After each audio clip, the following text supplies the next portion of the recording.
Winter is here, guys, and welcome to my Game of Thrones Season 7, Episode 2 review.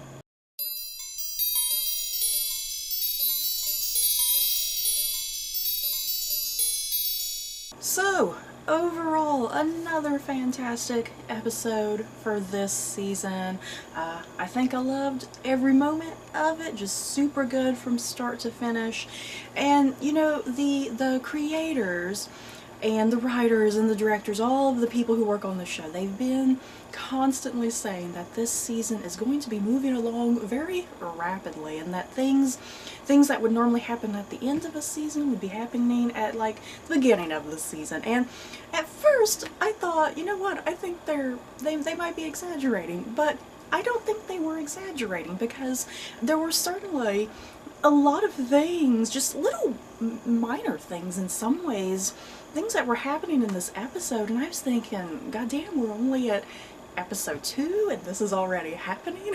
So it's like, what's going to happen for the remainder of the season? So I ended last week's review talking about Dragonstone, talking about Dany finally arriving in Westeros and going to her ancestral home. So this week's review, let's open with Dragonstone. Definitely some interesting things going on here at Dragonstone. One of the first things of note here is the fact that Dany, she's sitting there saying, well, it doesn't feel like home here. I was expecting, you know, I guess a greater homecoming, and she didn't get that greater homecoming. So yeah, a bit of, I don't know, a bit of disappointment from her in some ways. And then perhaps one of the biggest things here, which, you know, now that I think about it, it was never addressed last season, Varys's loyalties. Because Varys, what Dany was saying to him, it is kind of true. He's flip-flopped all over the place. He was with the Mad King, he was with Robert Baratheon, he was with Joffrey, you know, the list kind of just goes on there. So yeah, I understand Dany's questioning, you know, how can I trust you? Where are your true loyalties? And yeah, are you just gonna flip on me later on down the road if I'm not what you were hoping for and expecting? And I loved how Varys handled this whole situation, you know, and he's very much a man from King's Landing. He's very much a politician. He's very much someone who knows the inner workings of court life and how to appease a monarch. And I think he definitely handled himself just absolutely perfectly here. He didn't panic. I think there were a few moments of panic in his face, you know, because we never really see Varys panic. He's always really cool and calm, and he's able to think things through. But yeah, I think there were a few little moments of panic in his eyes, but he quickly kind of wiped that panic away, and he knew just how perfectly to handle himself. He knew the exact right things to say, and I think the biggest thing, he knew not to sugarcoat things, if that makes sense. You know what I mean? He knew how to handle things in such a way that I'm not here to sugarcoat things. I'm not here to tell you what you want to hear. I'm here to tell you what you need to hear. And he was just bluntly honest with her as well, saying, I'm not really here for you, I'm here for the people, and I believe that you are what is best for the people of Westeros right now. And I think there is still going to be a bit of wariness with this Daenerys and Varys relationships, you know, later on down the line, but I think she will eventually learn to trust him. I mean, Tyrion trusts him, and she trusts Tyrion. And she even threatens Varys, if you do flip on me later, I'm gonna burn you. And Varys knows that. He's not a stupid man. He's like, I wouldn't expect anything else from the Mother of Dragons. If you feel the need to burn me later, so be it. It's my own damn fault. And you guys, the most exciting thing, for me anyway, that happened at Dragonstone, Melisandre.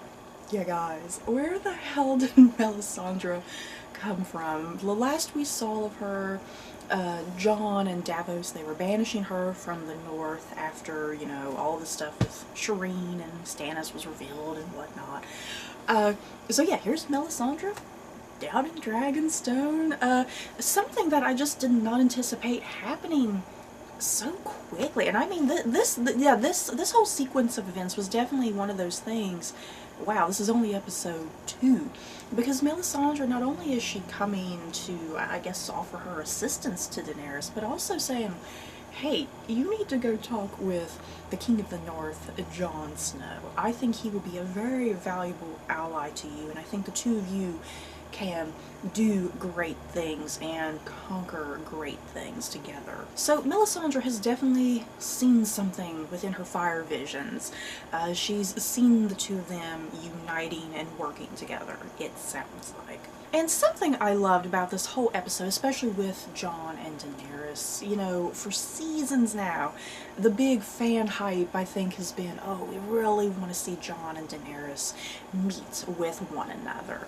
And I think we've all been expecting, oh, it'd be like a friendly coming together of some sort. But no. Dany is wary of Jon.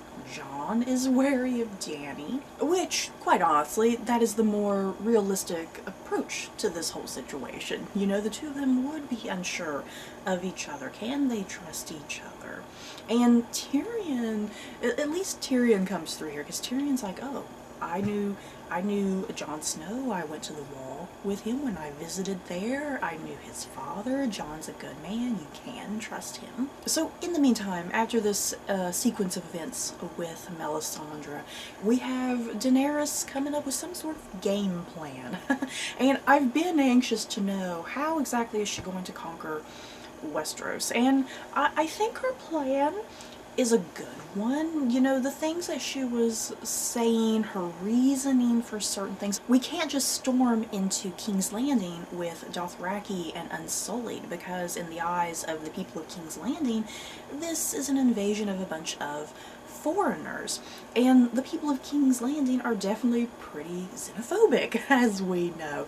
So Dany and Tyrion, they have thought this through, that they can't just go into King's Landing with their humongous foreign army. They need to get certain other Westerosi families involved, and that's where Dorne and the Tyrells come into play.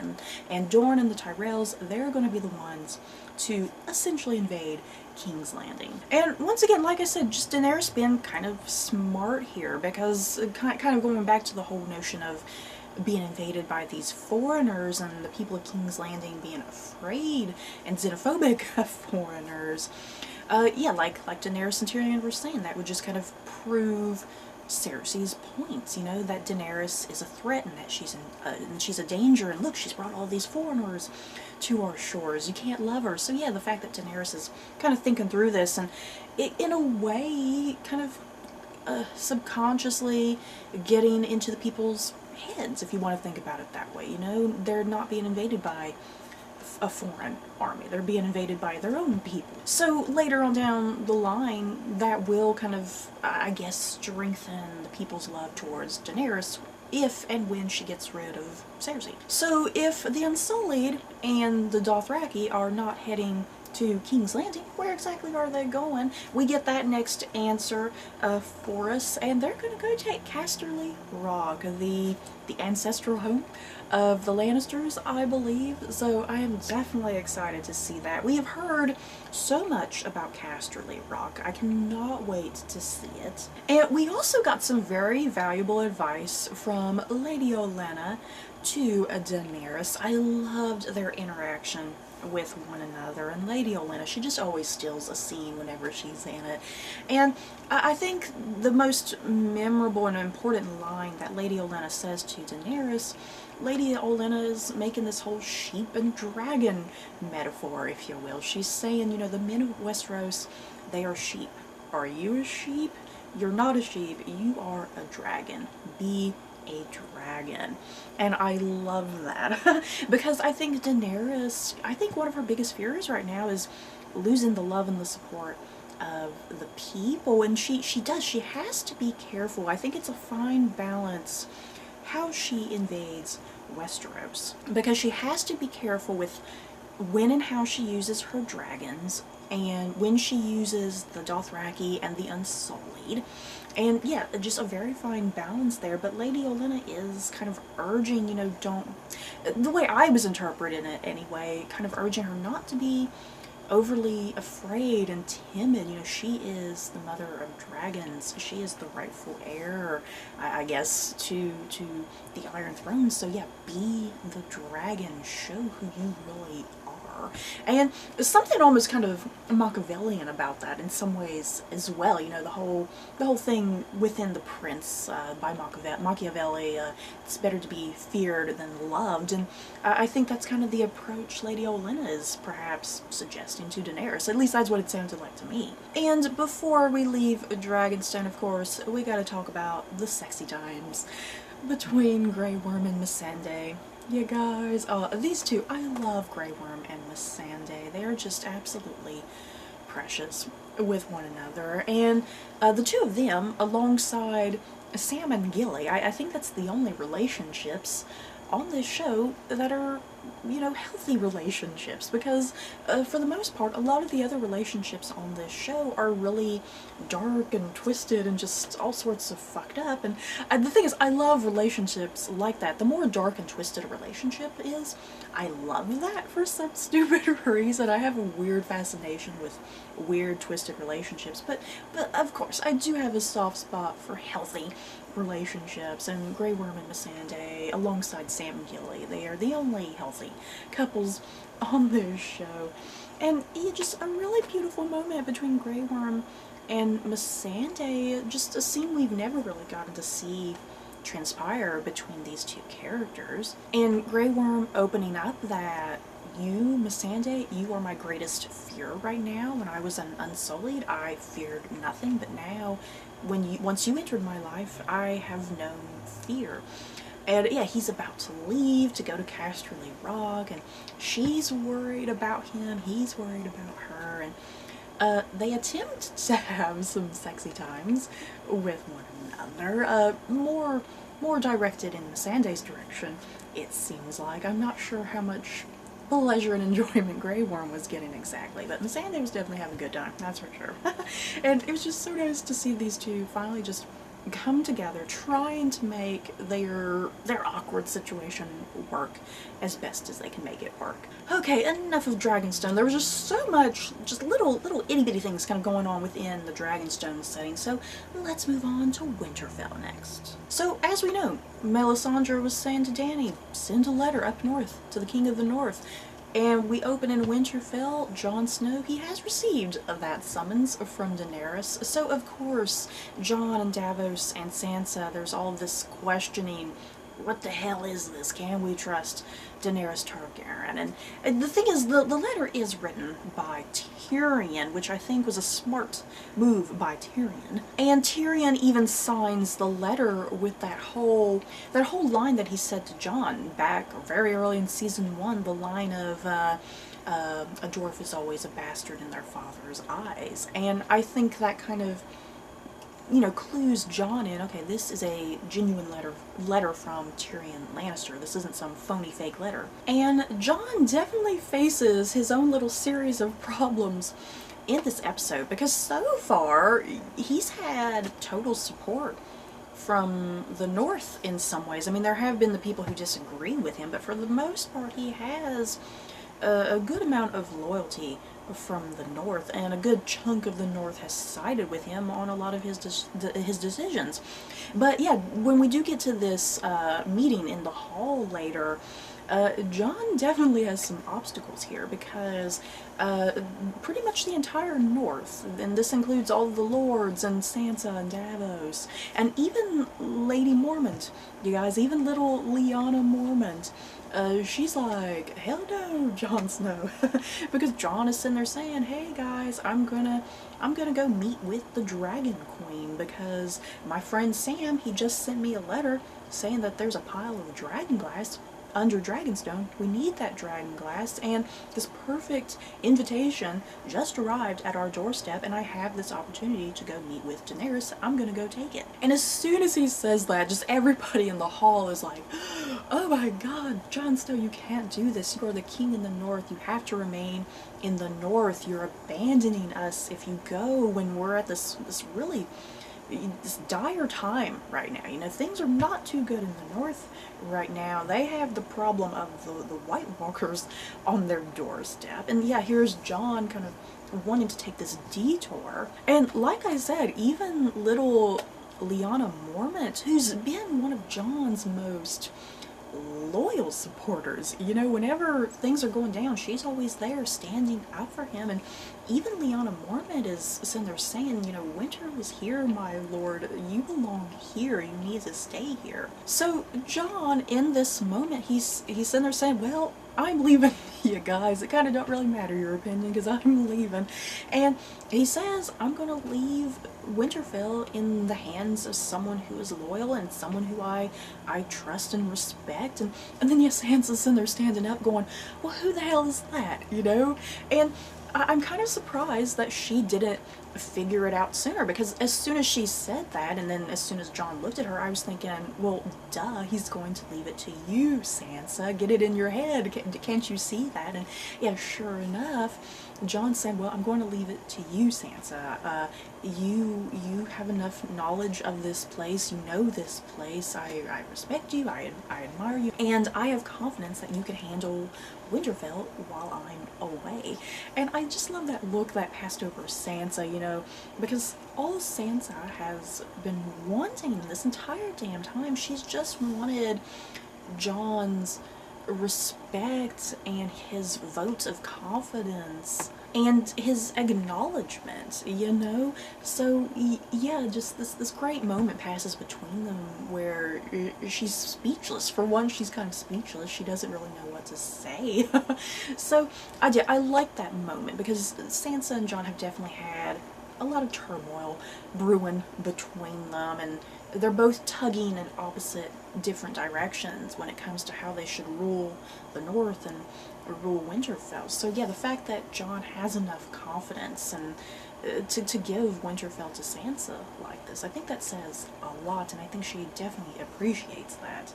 But Littlefinger, you guys, Lord Baelish, I love him so much.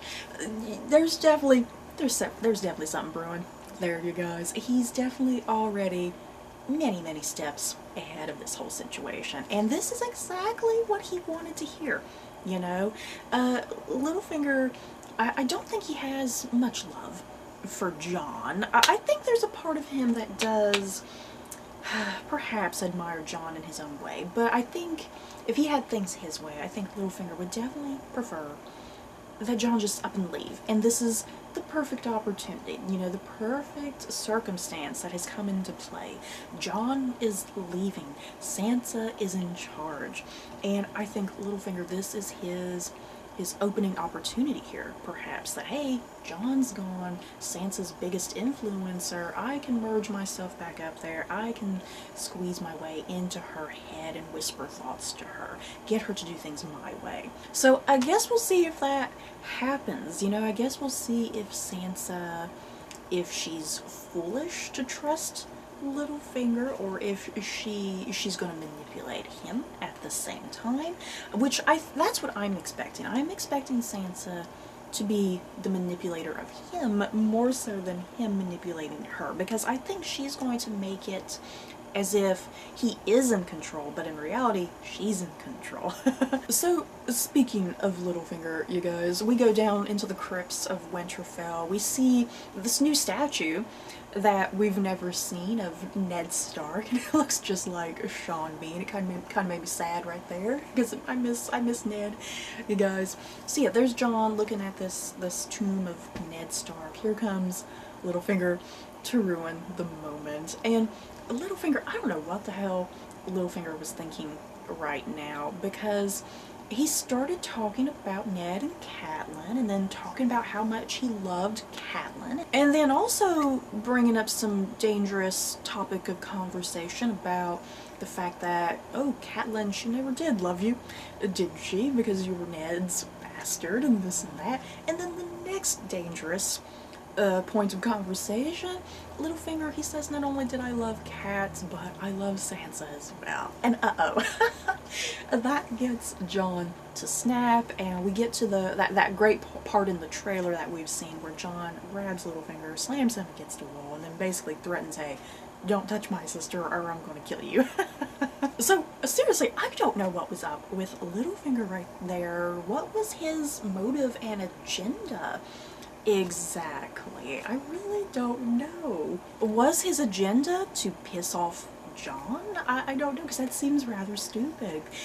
Whatever Littlefinger does, it's never stupid. He always has a reason for what he's doing, but yeah, in this moment it did seem the most stupidest thing he's ever done. So we do see Jon depart Winterfell. He says goodbye to Sansa, and then yeah, as Jon is leaving, we see Littlefinger coming out of the crypts and looking cryptically up at Sansa. So yeah, I'm definitely excited for Winterfell. Yeah, guys, I said last week, Sansa and Littlefinger are two of my favorite characters on this show. Definitely excited to see what the two of them get up to. It should be crazy. And yeah, you guys, Jon is he's already heading down to Dragonstone. Just, I was not expecting this meeting between Jon and Dany to happen so soon in the season. My god. So let's move on down to King's Landing, and we get to see the Tarleys again, which was nice. And we got a recast here with Dickon Tarley. Last season he was played by, I believe the actor was Freddie Stroma, I believe his name is. This season Dickon is being played by Tom Hopper, who I really love, you guys. I hope we see more of Dickon. I'm not quite sure if that's going to happen or not, but yeah, Tom Hopper, I loved him when he was on Merlin playing Percival, and then I also really loved him on Black Sails, which just recently ended. So yeah, I'm hoping Tom Hopper, he's on this season a little bit more. He may or may not be, I guess we'll see. But essentially, my understanding of why the Tarleys were even down in King's Landing, just, I guess, the need, you know, the Lannisters needing to hear them pledge their loyalty, and yeah, also saying, hey, we need the Tarleys to unite with the Lannisters, and we need you guys to also help us deal with the Tyrells and this and that. And yeah, interesting enough, Randall Tarley, he is a bit hesitant about crossing Lady Olenna, because he's even saying to Jaime, I knew Lady Olenna, I've known her since we were children, and I think he doesn't really have it in him to hurt her in some ways. So that was really interesting. And Randall Tarley, he's a cruel, heartless bastard, but he does have a soft spot for Lady Olenna, it seems. So I'm definitely excited to see more of Tarleys this season. I'm hoping we see more of them. That would be really nice, and especially if Sam kind of collides with them later on down the road. And one of the most chilling scenes in this episode, I think, because I was like, oh dear God, apparently Qyburn, he's created a gigantic crossbow, and I do mean gigantic, and he's claiming to Cersei, hey, this crossbow, if you aim it just right, you can take down a dragon. And Cersei and Qyburn, they're down there in, I guess the crypts. I'm not quite sure what to call it, but yeah, there's all of those dragon heads. And as we know from previous seasons, they talked about how the smaller dragon heads were at the front of the crypt, and as you moved all the way to the back, the heads got larger, the skulls got larger. And yeah, sure enough, at the back of the crypt is a humongous dragon skull that looks like it's the size of Drogon currently. And Qyburn, he takes this opportunity to test the gigantic crossbow. He lets Cersei fire it, and it goes right into the center of the skull. And oh my god, you guys, seriously, it was pretty chilling. And is this foreshadowing? I think this is foreshadowing that one of the dragons is definitely getting killed by this crossbow, because why introduce this into the plot? You know, why introduce it this early rather than kind of reveal it later in the season, you know, uncloak it. So I definitely think that this is some foreshadowing. And yeah, even on my death predictions list, I have a dragon listed, and I think that's gonna happen, you guys, because Dany, things are too good for Dany right now. Dany has the Dothraki and the Unsullied and 3 gigantic dragons, and Dany, I think for the sake of narrative, and for her character, a dragon has to be taken out of the equation at some point. Now, when I was thinking about a dragon getting killed, I was actually predicting that Cersei would try to use wildfire. Perhaps I wasn't thinking of a literal weapon, you know, like a gigantic crossbow. I was thinking Cersei would be a lot more conniving, because that's what Cersei specializes in, is being conniving. So I was expecting some dragon fire to come into play, that she would try to burn up a dragon. So it looks like the gigantic crossbow is going to be the way to kill a dragon, and I'm kind of sad, you guys, because when's it going to happen? Let's move on to the Citadel, and oh my god, you guys, why? This is week 2, episode 2, just all sorts of grossness. Last week it was the soup and the poop. This week it's Jorah's grayscale skin, and oh my god, I got itchy. I'm not gonna lie, my eye was itching, my arms were itching, I was like, oh god, and I was in pain. So what we find out from the Archmaester, played wonderfully by Jim Broadbent, you guys, we find out that there's pretty much no cure for grayscale. It's just impossible, and that the people who have tried to cure it in the past, they've all died. But Sam, he is determined to cure Jorah, and that determination kind of reveals itself when Sam, he finds out that Jorah's last name is Mormont. And we get a cut scene here because Sam's not able to say, hey, I knew your dad. You know, Jorah's kind of taken away right there. So Sam, at that moment, he doesn't have that time to say, hey, I knew your dad, but he does get that opportunity later. And yeah, I think that's what Sam's determination is. Sam really respected and admired the Lord Commander before he died, and yet he was there with the Lord Commander when he died.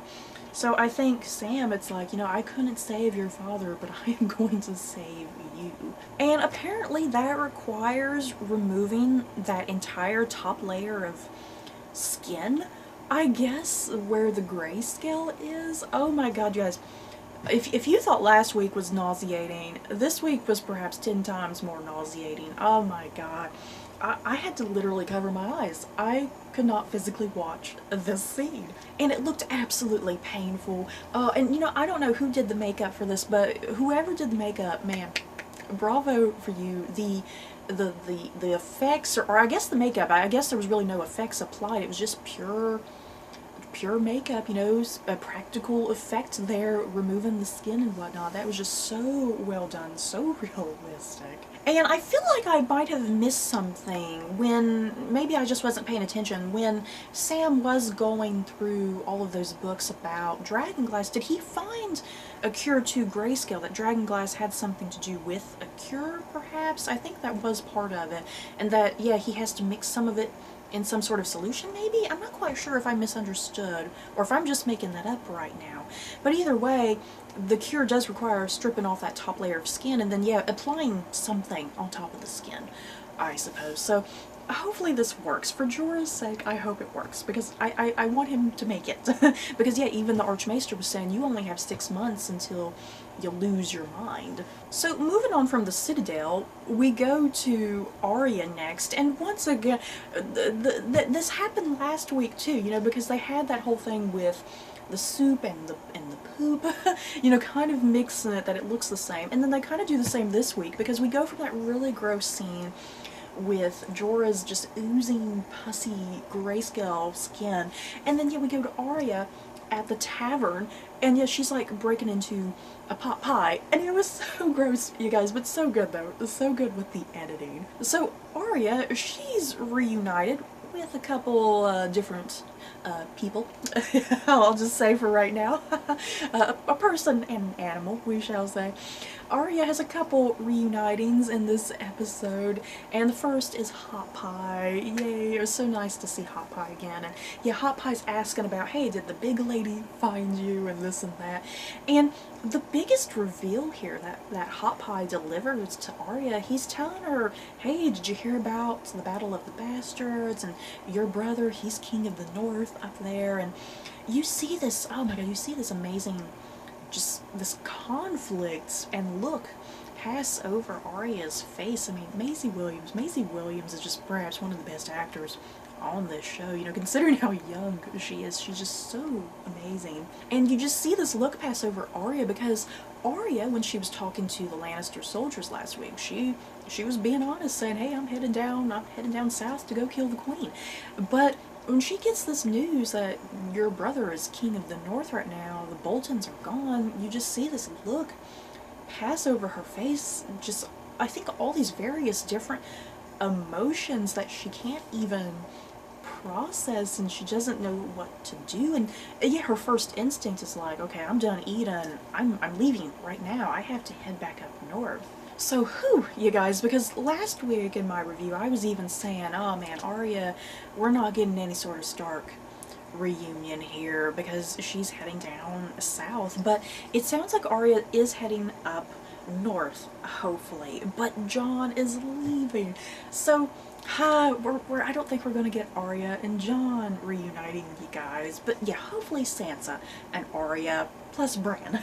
So while in transit to the north, Arya, she stumbles across this pack of wolves led by Nymeria, you guys, and I think we've all been looking forward to this and anticipating this since season 1 when Arya lost Nymeria, and this was such a beautiful emotional scene, you guys, and I'm not gonna lie, I cried. No shame, I definitely had some tears because it was just so heartwarming and so beautiful. And there was a part of me, I was a little worried because I was like, wait a minute, is this really Nymeria, or is this just some other random direwolf? Because Arya was reaching out, saying, hey, come here, girl, and for a moment, it passed through my mind. I was like, oh, dear God, this wolf is gonna chop off Arya's arm and eat it. But fortunately that did not happen. Arya did not get eaten. And I was momentarily also confused with the ending, because as Arya is reaching out to Nymeria, Nymeria backs away and takes off and doesn't head north with Arya, because then Arya says, it's not you.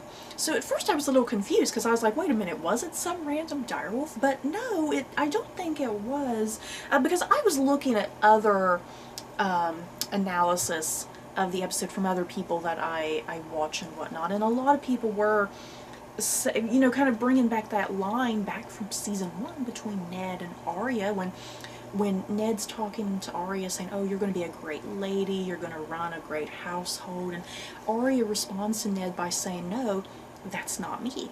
So there is a parallel here with what Arya says to Nymeria by saying it's not you, or however she words, I can't remember her exact phrasing, but I guess what that's supposed to mean, Nymeria, she's part of this wolf pack now. She's a wild wolf, she's no longer Arya's pet, I suppose. So there is something really terribly sad about that bond, I guess, is maybe gone.